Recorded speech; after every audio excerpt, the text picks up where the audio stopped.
Activity analysis is a process which involves the systematic application of selected sets of constructs and variables to break down and examine a given activity to determine the behavioral requirements inherent for successful participation and which may contribute to the achievement of client outcomes. Activity analysis helps to determine which interventions can be used to bring about some client change versus just providing a diversional activity. There are many formats for an activity analysis form, but there are several components that are consistent between all of the forms.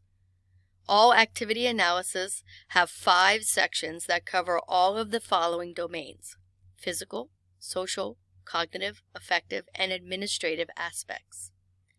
The constructs are typically analyzed using checklists, frequencies, and/or Likert scales.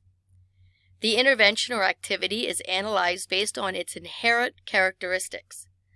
It is crucial to analyze the activity as it is typically played, and not based on any particular disability or condition.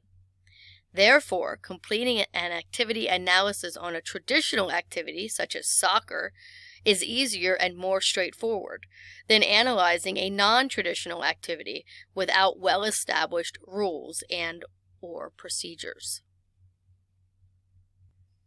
After analysis, the therapist can make activity modification suggestions to ensure individuals can participate.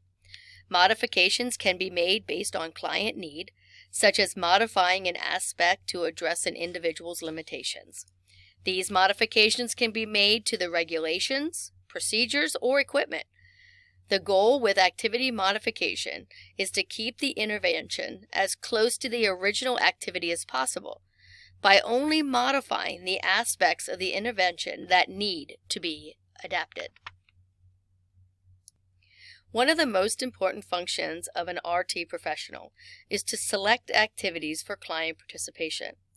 The activities selected and how they are presented to the client can make the difference between providing intervention services and diversional services. It is key to complete an activity analysis to break down the activity into its inherent features, to ensure it will meet the needs of the client, and to identify the needs adaptations.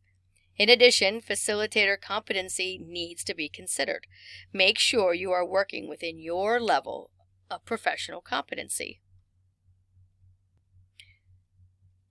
Intervention activities should focus on the ability of the activity to help the client reach his or her goals, rather than the activity for activity's sake.